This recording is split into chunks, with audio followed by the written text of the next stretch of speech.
Mara. No stopping that. Big boy move once again by Michael Mara on that play. And the Growling Tiger connection. Galing dito as, again, another lob to Russell Liwanag. Same spot, same result. Once again para kay Liwanag. They might have found something dun sa play na yun, di ba? And at this point, di ba, these two teams are just gearing for the playoffs na. For LUID 1, they're going to have to play through that na parang quarterfinals round 1, di ba? They're going to face the 5th, 6th spots para makapasok, and isa lang dun sa kanilang tatlo malalaglag as Dre Lorenzo knocks down the jumper. And you know, I believe Coach Benedict gusto niya itong mga 5 on the floor niya will get some team chemistry dahil nga there are games na hindi naglalaro yung iba dito for LUID 1, and hopefully we'll see during playoff time a full force LUID 1, a full 15-man lineup LUID 1 as Mara gets denied there by Manalo. And Manalo with a good stop right there. Finally, someone stopping Mara in this quarter. Oo. Napatama pa kay Michael Mara yung ball as Ronel Guerrero comes back into the ball game. Jordi Reguera, upo muna. And don't look now, it's just a 13-point lead na lang. Here comes CJ. Buitison attacks. Buitison puts it up and in. But offensive foul nga lang ang naipito. And an unlucky break once again para kay CJ Buitison and LUID 1. 5 minutes and 57 seconds. We're close to the halfway point of the quarter. Itong J Project Clothing Boomers, they're, I believe, in cruise control mode na sila, diba? And they're just trying out some plays. Nakaupo nga yung Gimaw tsaka Alaw eh. As Mara, kala ko yung to-throw down niya yun eh. Here comes EJ, dribbling through the defender. Sapasa flips it up and in! And like a freight train right there, going down all the way. Sapasa once again soaring through. Trying to lead LUID 1 to a comeback. Mara blocked by Lorenzo. LUID 1 with a comeback in their heads. Eto Simbulan gives it to Buitison. They're giving him some space to shoot. And good patience by LUID 1. Oh! Costly turnover right there para dito kay Buitison. And they could have cut that lead down to less than 10 if they converted on that play. Mascareñas and Querido come into the ball game. And it also itong si Super Sub Riedigo. Let's take a look at this lakas block of the quarter brought by 0107 Management Group Incorporated. Sabi ni Dre Lorenzo, you might beat me on the first step pero mahaba din galamay ko. And notice how Dre Lorenzo binasa niya yung play na yun. He realized na if he stays in front, hindi talaga niya kaya makipagbanggaan toe-to-toe with Mara. So he got the block from behind. No? So intelligent play para kay Dre Lorenzo. Totoo as Mascareñas with a jumper from the mid-range. And once again, that offensive versatility. Whoa! Dangerous fall right there. Bad fall for Buitison. Let's hope CJ is okay.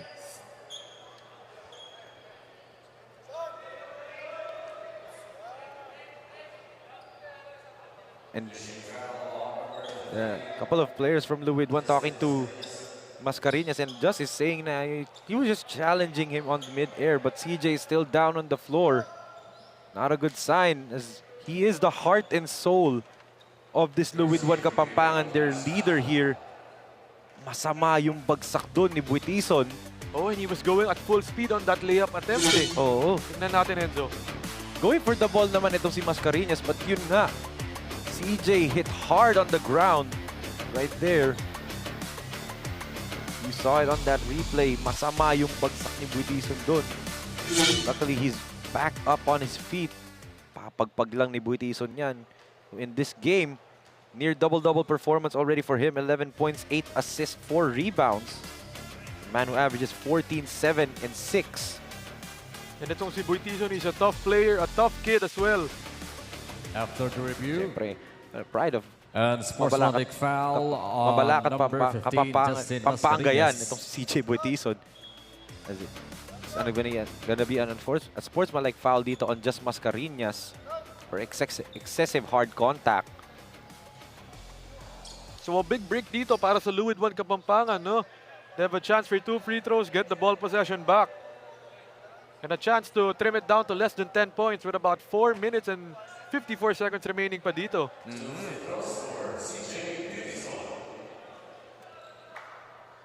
As Coach Jasper asking the referees dito for an explanation on that foul.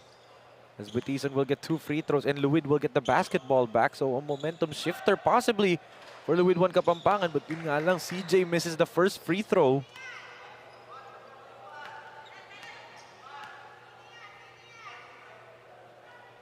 Second free throw ni Butison is good. And again, they retain possession dito. Down by 12 points na lang, Aaron, with still 4 minutes and 54. Mahaba-haba pa to. Well, the clock not in their favor, pero this is still a long time to get a run dito para sa LUID 1. Ito Dre gives it to Sapasa, who has been the man in terms of scoring for LUID. He'll try from the outside. In and out nga lang. Just gives it to Roby. Castro will set up the play for the Boomers. Castro, pull-up jumper. Off the mark, Jigs keeps it alive for them. And Querido gets the basket to drop. And yun lang ang masakit doon. Back to 14 points ang lamang. Then J Project loading side off that offensive rebound. Yung Querido talaga, you know? Regardless if you give him any room to get to the basket, magagawa niya ng paraan talagang kumuha ng puntos. Here's Butison from the outside. Oh, knocking it down! And Butison shaking off that hard fall, making a three-pointer right there, and that was deep. Oh, and that's just his second three-point conversion of the game. And it cuts the lead down to 11. Castro to Guerrero. RJ will reset. He wants a screen. RJ fires. Knocks it down from the outside. Guerrero answering back with a three of his own. Tres baka mo, sabi ni Guerrero. None better to take it than him for the Boomers.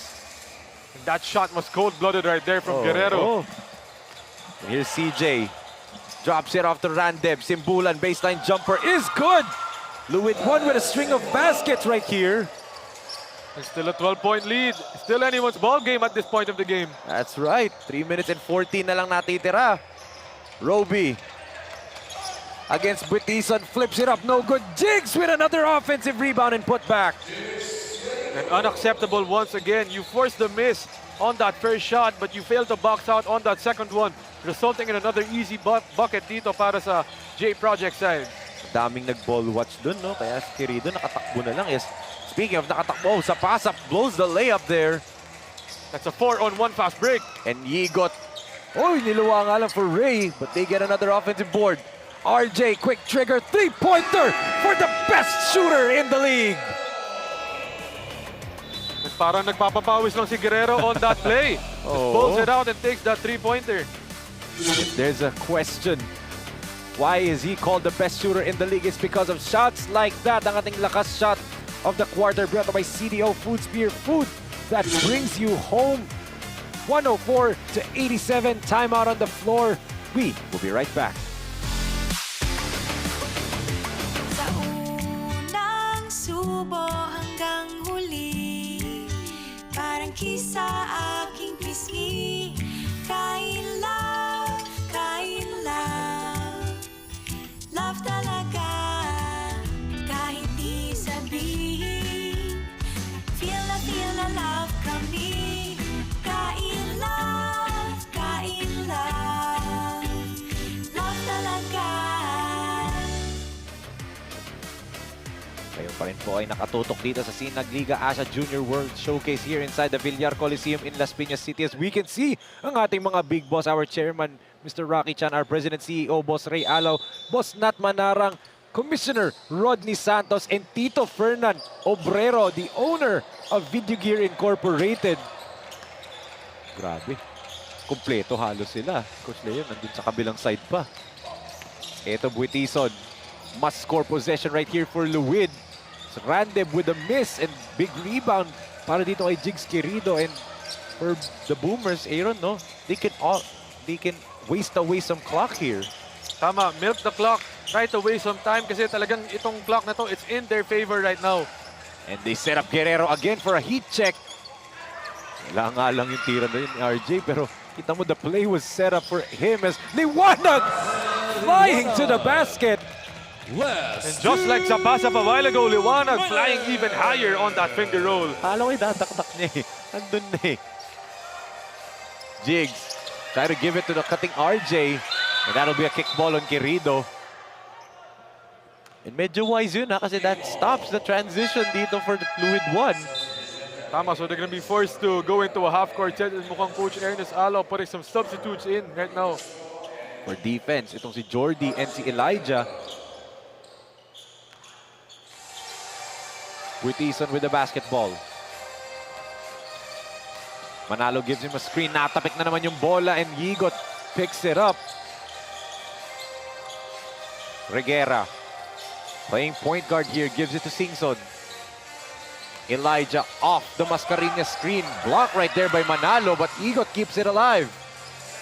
Ray from the outside knocks it down. And possibly the dagger na, di ba, Aaron? Tama, right now with their lead, 107-89. Mukhang medyo mahirap na to para sa LUID 1 Kapampangan with just a minute and 18 remaining. Take a look at this naka-stress of the quarter, brought to you by Sunsport, the official basketball of SINAG Liga ASYA. From the super sub, the Mapua Cardinal, itong si Ray and Yigot there from the outside. 107-89, 1 minute and 18 natitira sa ating laro.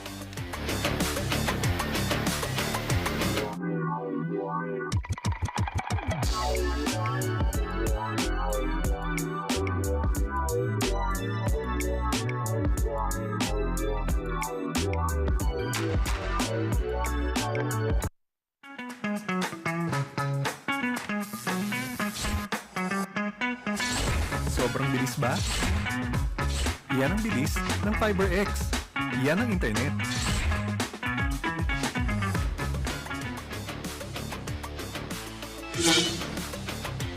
Take a look at this performance dito for the J Project Clothing Boomers. Michael Mara and Andy Himao.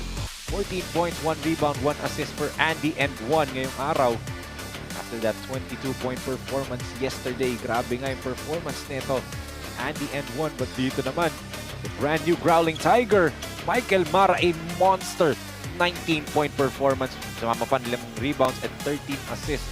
And unstoppable siya dito sa laro natin, di ba, Aaron? Tama, Michael Mara just showing us the NCAA experience from Benilde na nakuha niya. Talagang a man amongst boys in this game, just bodying up on all the defenders. He needs a double team dun sa post. Hindi talaga siya kaya on single coverage itong si Michael Mara. Pwede mo ba nga sabihin triple team? Sa hirap ng pigilan ba naman itong Michael Mara, and right in time for the playoffs na. And you know, that's what their Coach Ernest is actually banking on, na maging available itong si Michael Mara during playoff time. But yun nga, medyo matagal-tagal natin hindi makikita itong J Project Clothing Boomers and Pampanga Delta, because since they're the number 1 and number 2 seed teams, they're gonna be waiting na sa semifinals round, di ba? Simbulan with a near steal there, pero hindi nga lang niya nakuha yung bola. It's sailed out of bounds. Pero alam mo, Enzo, nonetheless, itong LUID 1 Kapampangan, lumaban pa rin sila in this game. Yes. They gave their all, pero talagang itong star power ng J Project side just proved to be too much for them. Yes, as Yigot with a stretch layup, di nga lang pumasok. We're just basically waiting for the final score at this point.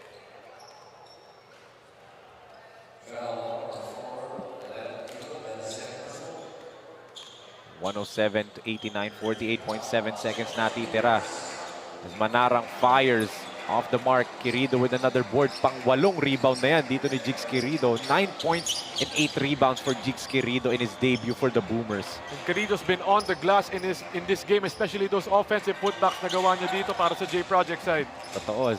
Ito, Liwanag with the takeoff. Mintis nga lang, and Nathan with the putback there. And too little too late dito para sa LUID 1 Kapampangan. Pero I'm sure manghihinayang din itong si Coach Jonathan Buwan. Especially na they were given a lot of chances in this game to take the lead, come close. Pero yun na nga, diba? They came up short in this game.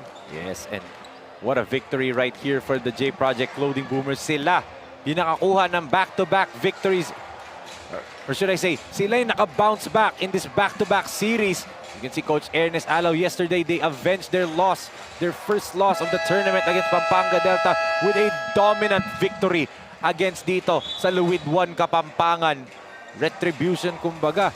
And they will end their elimination round with a 5-1 win-loss record for the number 2 seed dito sa ating team standings. Ito naman LUID 1.